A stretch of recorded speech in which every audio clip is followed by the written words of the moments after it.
This channel does not promote any violent, harmful, or illegal activities. All content provided by this channel is meant for an educational purpose only.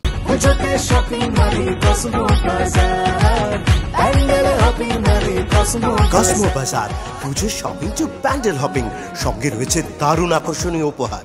পুজোর theme ছিল operation সিঁদুর, কিন্তু সেই থিমে না প্রশাসনের। মাঝপথেই খুলে ফেলতে হলো দুর্গাপুজোর মণ্ডপ। দক্ষিণ 24 পরগনার সাগরে তুমুল বিতর্ক। সরকারি অনুদান ফেরানোর সিদ্ধান্ত পুজো কমিটির। দুর্গাপুজোর থিমে কাঁচি প্রশাসনের। কেন পুজোর থিম থেকে বাদ অপারেশন সিঁদুর?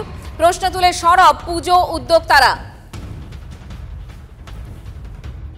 এবারে থিম ছিল অপারেশন সিঁদুর। আমরা কার্ডে ছাপিয়েছি, আমরা ফেস্টুন ব্যানার দিয়েছি, বিভিন্ন জায়গায় প্রচার হয়েছে, কিন্তু কিছু প্রশাসনিক চাপের ফলে আমাদেরকে এটা পিছিয়ে যেতে হয়েছে। আমরা বন্ধ করে দিয়েছি। প্রশাসনের তরফে কি থিমটার জন্য চাপ? হ্যাঁ, থিমের জন্য চাপ। এই থিমটা করা যাবে না। কারা বললো এই চাপটা? না, এর নাম বলবো না, নাম বলা যাবে না। প্রশাসনিকভাবে বললাম। আপনাদের সাগরের স্থানীয়? হ্যাঁ, সাগরের স্থানীয় প্রশাসন। আমরা একটা সিদ্ধান্ত করেছি যে সরকারি যে অনুদানটা আমাদের দেয় পুজোতে, আমরা সেটা প্রশাসনকে ফেরত দিয়ে দেবো। এই মুহূর্তে শুভেন্দু আমাদের সঙ্গে রয়েছেন, আমাদের প্রতিনিধি। শুভেন্দু, কি কারণে খুলে ফেলতে হবে এই থিম? পুজোর মণ্ডপ খুলে ফেলা হয়েছে, কারণটা কি? দেখো, কারণ কিন্তু কারোর কাছেই কিন্তু পরিষ্কার নয়। কারণ পুজো কমিটির উদ্যোক্তাদেরকে চাপ দেওয়া হয়েছিল। গত মাসখানেক ধরে তারা কিন্তু প্রচার শুরু করে দিয়েছিল যে এই দক্ষিণ 24 পরগনার অন্যতম দ্বীপাঞ্চল সাগরদ্বীপের চকফুলডুবি বাজার সার্বজনীন দুর্গোৎসব কমিটি, তাদের এইবারে 72 বছরের পুজো। এই পুজোর থিম ছিল অপারেশন সিঁদুর। সেখানে সেনাবাহিনীর সাফল্যকে তুলে ধরা হয়েছিল। গত এক মাস ধরে কাজ চলছিল, শেষ মুহূর্তের প্রস্তুতি প্রায় সেরে ফেলেছিল, কিন্তু আচমকাই স্থানীয় প্রশাসন, তারা নাম বলতে চাইছেন না, তবে স্থানীয় বাসিন্দারা বলছেন যে এলাকার বিধায়ক অর্থাৎ সুন্দরবন উন্নয়ন মন্ত্রীর চাপ ছিল, ফলে হচ্ছে তাদের যে মণ্ডপ সেটা খুলে ফেলা হয়েছে এবং যা নিয়ে ব্যাপক আলোড়ন তৈরি হয়েছে গোটা জেলা জুড়ে। তুমি এখানে স্থানীয় বিধায়কের নাম বলছো, এদিকে মন্ত্রী বঙ্কিম হাজরা তিনি তো অভিযোগ খারিজ করছেন। তিনি তো বলছেন এরকম কোনো চাপ দেওয়া হয়নি। তাহলে একেবারেই কিন্তু স্থানীয় বাসিন্দারা অভিযোগ করছেন এবং বঙ্কিম হাজরা যিনি বিধায়ক, যিনি সুন্দরবন উন্নয়ন মন্ত্রী, তিনি বলছেন যে বিজেপির লোকজনেরা তারা এই পুজো করছিল এবং সেই চাপের কথা কিন্তু তার জানা নেই। তবে এই যে ঘটনায় তিনি জানেন না, তাহলে কি করে জানলেন যে সেখানে বিজেপির লোকজনেরা পুজো করছিল, অথচ চাপের কথা তিনি জানতে পারছেন না? ফলে এটা নিয়ে কিন্তু একাধিক প্রশ্ন উঠছে এবং এলাকার যে ব্লক প্রশাসন, পুলিশ প্রশাসন, তারা কিন্তু মুখে কুলু বেটেছে। তারা বিষয়টা নিয়ে কিন্তু একেবারেই এড়িয়ে যাচ্ছেন। ফলে প্রশাসনিক স্তরে যেমন কোনো বক্তব্য পাওয়া যাচ্ছে না। স্থানীয় সূত্রের খবর, স্থানীয় তৃণমূল নেতৃত্বের চাপ ছিল এই পুজো কমিটির উপরে। সেখানে বসিয়ে সালিশি সভায় বসিয়ে একটা রেজুলেশন করানো হয়। বুঝতে পারছি, অর্থাৎ গোটা বিষয়টা ওপেন সিক্রেট হয়ে রয়েছে এবং এই মুহূর্তে দাঁড়িয়ে কি দাঁড়ালো যে এই মণ্ডপে অপারেশন সিঁদুর থিম করা হয়েছিল, সেই থিম দেখানো যাবে না, যার ফলে এই মুহূর্তে মণ্ডপ খুলে ফেলা হয়েছে। এটি রাজনৈতিক দলের বর্তমান তৃণমূল কংগ্রেসের প্রধান এবং এখানকার যিনি মেম্বার আছেন ওনারাই এইটা পুজোটা পরিচালনা করছেন। তৃণমূলের কাছে অপারেশন সিঁদুরটা এখন একটা রোগের মতো একটা অবস্থা তৈরি হয়েছে। তবু সে জায়গায় দাঁড়িয়ে কিন্তু এরা করবে সিদ্ধান্ত নিয়েছিল এবং যথারীতি আমন্ত্রণপত্র ছাপা হয়ে গেছে। আমন্ত্রণপত্র আমাদের এমএলএ সাহেবের কাছেও ওনারা অনেক আগে দিয়ে এসছেন, এখানে পুরো ডিস্ট্রিবিউট হয়ে গেছে। কিন্তু তারপরেও হঠাৎ করে প্রচণ্ডভাবে সোচ্চার হয় এই বিষয়টা নিয়ে আমাদের এমএলএ সাহেব, যে তোমরা থাকতে এই ধরনের কথা না, তোমাদের সব অনুদান সব বন্ধ করে দেবো, তোমাদের সব সাসপেন্ড করে দেবো এবং আগামী দিনে কীভাবে তোমরা রাজনীতি করো এসব দেখবো। তো সঙ্গে সঙ্গে এরা পরের দিন গত সোমবারে ওরা বসে এখানে সিদ্ধান্ত গ্রহণ করে যে আমরা টাকাও ফেরত দেবো, ওনাকে দিয়ে উদ্বোধন করাবো না এবং অপারেশন সিঁদুরও আমরা করাবো না। আর এই একই থিম সন্তোষ মিত্র স্কোয়ারের পুজোতেও, কিন্তু সেখানকার পুজো এখন মানুষ দেখতে যাচ্ছেন, অর্থাৎ প্রশাসনের এখানে কি কোনো আপত্তি ছিল? এখানকার যিনি পুজো উদ্যোক্তা সজল ঘোষ, যিনি বিজেপির কাউন্সিলর, তার সঙ্গে আমরা কথা বলবো।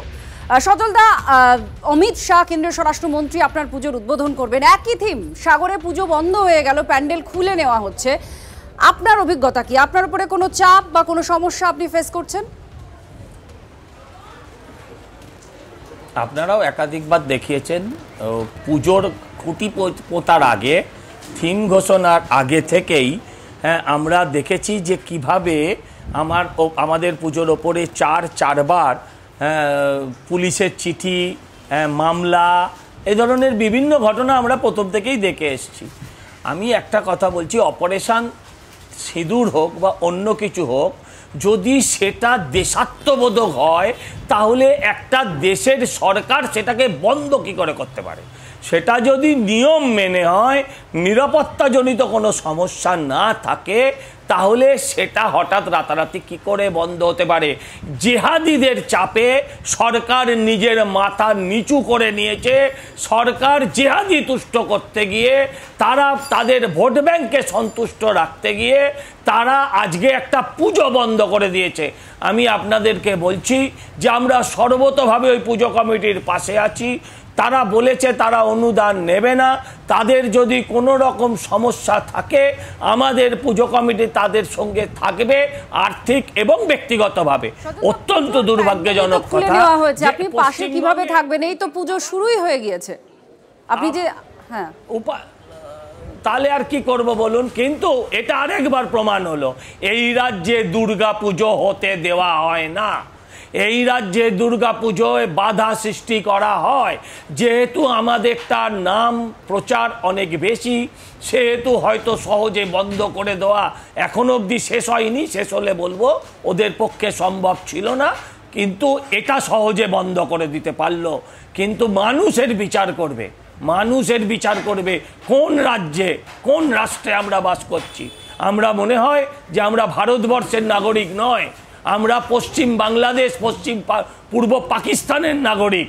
যে এইভাবে আমাদের রাজ্যে একটা সরকার বিরোধী নয়, একটা দেশাত্মবোধক থিম, তাকেও বন্ধ করে দেওয়া হলো। এটা অত্যন্ত লজ্জার, এটা অত্যন্ত যন্ত্রণার। আমি বলবো সমস্ত রাজনৈতিক দল এর পাশে দাঁড়ানো উচিত। যারা হিন্দু ধর্মে বিশ্বাস করেন বা যারা ধর্ম নিরপেক্ষতাতে বিশ্বাস করেন, প্রত্যেকের উচিত এই ঘটনাটার সোচ্চারে প্রতিবাদ করা। আমরাও নিশ্চয়ই আমাদের মণ্ডপ থেকে এর বিরুদ্ধে কোনো না কোনো প্রতিবাদ, কোনো না কোনো আওয়াজ আমাদের মণ্ডপ থেকেও থাকবে। ধন্যবাদ সজলদা। আপনারা শুনছিলেন বিজেপি নেতা কাউন্সিলর সজল ঘোষ, যিনি সন্তোষ মিত্র স্কোয়ারের পুজো উদ্যোক্তা। তার যে থিম, সেই থিম আপনাদের পাশে আমরা দেখাচ্ছি, অপারেশন সিঁদুর সেই থিম। সেখানে বহু মানুষ যাচ্ছেন, দেখছেন, এবং পুজো উদ্বোধনও হবে, স্বরাষ্ট্রমন্ত্রী তিনি উদ্বোধনও করবেন। এদিকে সাগরের ঠিক একই থিম দক্ষিণ চব্বিশ পরগনার এই পুজো মণ্ডপ, সেটা আপত্তি জানিয়েছে প্রশাসন, খুলে ফেলা হয়েছে প্যান্ডেল। সরকারের যে অনুদান তারা নিয়েছিলেন, পুজোর অনুদান, সেটাও ফেরত দিয়ে দেওয়া হবে, এমনটাই তারা বলছেন। আর সজল ঘোষ তিনি বলছেন যে এই ক্লাব কর্তাদের সঙ্গে তারা পাশে আছেন, তিনি প্রতিবাদও করবেন তার পূজা মণ্ডপ থেকে। বঙ্কিম হাজরা তিনি কি বলেছেন সাগরের এই পুজো বন্ধ নিয়ে, কি বলছেন শুনুন।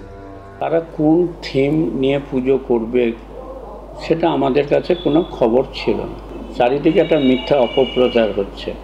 এই কমিটির যারা নেতৃবৃন্দ যারা আছেন, তারা ভারতীয় জনতা পার্টির সাথে ওরা দীর্ঘদিন ধরে যুক্ত, কিন্তু তারা অযথা আমাদের দলের বিরুদ্ধে একটা মিথ্যা অভিযোগ করছে। এবার আমাদের যেটা প্রধানের কথা বলা হচ্ছে, গোবিন্দবাবু খুব পরিকল্পিতভাবে তার নামটাকে ছাপিয়ে দিয়ে এটাকে একটা রাজনীতির উদ্দেশ্যে এটাকে করার চেষ্টা করছে। প্রধানকে আমি জিজ্ঞেস করছিলাম, প্রধান বলছে আমি কিছুই জানি না, তাছাড়া ওই কমিটির সাথে আমাদের কোনো সম্পর্ক নেই, আমরা আবার কেন বাধা দিতে যাব। আমি যে কথা আগে বললাম, যে যার ধর্মের ইস্যু নিয়ে সেটা করতে পারে। এই মুহূর্তে তৃণমূল মুখপাত্র তন্ময় ঘোষ আমাদের সঙ্গে রয়েছেন। তন্ময়বাবু, কিছুক্ষণ আগে সজল ঘোষের সঙ্গে কথা হচ্ছিল। বিজেপির বক্তব্য যে এই যে সাগরে যেভাবে অপারেশন সিঁদুর থিম হওয়ায় একটা পুজো বন্ধ করে দেওয়া হয়েছে এবং সেখানে প্যান্ডেল খুলতে বাধ্য করা হয়েছে, তার মানে পুজো আরও একবার এই বাংলায় দুর্গাপুজো একটা জায়গায় হতে পারলো না, বাধা দেওয়া হলো। মানে শাসক দলের দিকেই অভিযোগ, কি বলবেন? এই অভিযোগ সম্পূর্ণ ভিত্তিহীন। কারণ এই বছর টোটাল পুজোর সংখ্যা যেগুলো লিস্টেড ক্লাব, সেটা 36,000। শুধু কলকাতাতেই 2,500 লিস্টেড ক্লাব প্লাস 1,500 আবাসন সহ, এছাড়াও আরো বাকি পুজো হচ্ছে। যেখানে 36,000 তন্ময়বাবু হতে পারে, কিন্তু তাহলে এই মণ্ডপটা খুলতে কেন বলা হলো? এটা এখানে কেন পুজোটা হবে না? শুধু অপারেশন সিঁদুর থিম বলে? আপনি জানেন কিছু? আমি কিছুক্ষণ আগেই আপনাদের সংবাদ মাধ্যমেই বললাম যে অপারেশন সিঁদুর নিয়ে সব থেকে বেশি দেশের সেনাবাহিনীর যে শৌর্য, তার পিছনে যারা দাঁড়িয়েছিল তৃণমূল কংগ্রেস, মমতা ব্যানার্জি এবং অভিষেক ব্যানার্জি, সেখানে দাঁড়িয়ে অপারেশন সিঁদুর নিয়ে আমাদের কোনো সমস্যা হওয়ার কথা নেই। রাজনৈতিকরণ করেছেন তো বিজেপির নেতৃত্বরা। এই বিষয়ে অপারেশনের সিঁদুরের সঙ্গে নিশ্চিতভাবে কোনো সম্পর্ক নেই। বাকি কি আছে প্রশাসনের থেকে খোঁজ খবর নিয়ে আমরা জানার চেষ্টা করছি। অপারেশন সিঁদুরের জন্য কোনো সমস্যা হয়নি। বেশ, ধন্যবাদ আপনাকে।